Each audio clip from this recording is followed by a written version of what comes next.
Yesu ya fogola matumala gele ya obena wele. Yesu ya fogola matumala gele ya obena wele.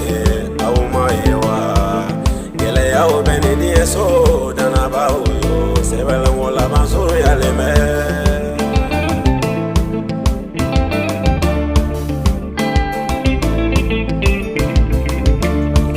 Yesu ya fogola matumala masaya una kenyona. Yesu ya fogola batumala masaya una kenyona auma yewa masaya obenyona dana bawo sebela ngola bansuru ya leme.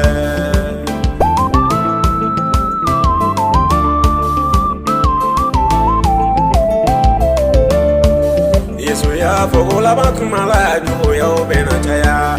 Yesu ya fogola batumala jugo ya obena chaya auma yewa ya obedi eso dana bawo sebela ngola bansuru ya leme.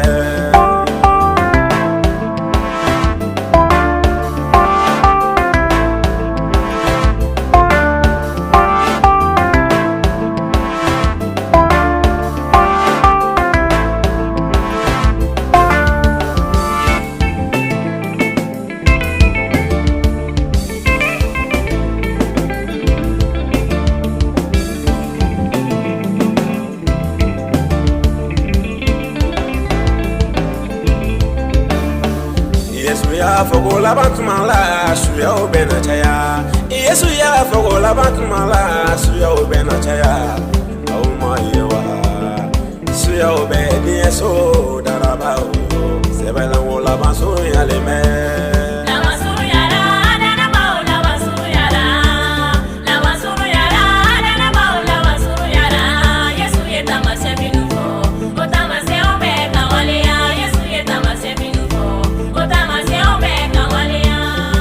Ya fogola batumala kone ya obena chaya.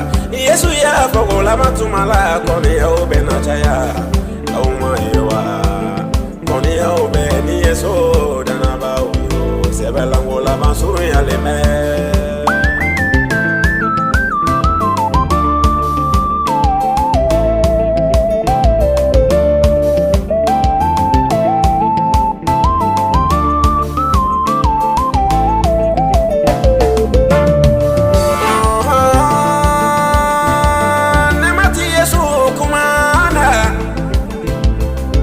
Matibo labatuma manase gele ya obena wele dieso detena faboya dieso musotena teboya dieso wakali obena sumaya.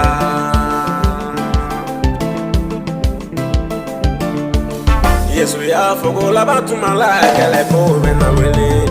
Yesu ya fogola batumala gele ko bena wele auma yewa ko beni yeso dana bawo kele ngunu ka ubedi ebe.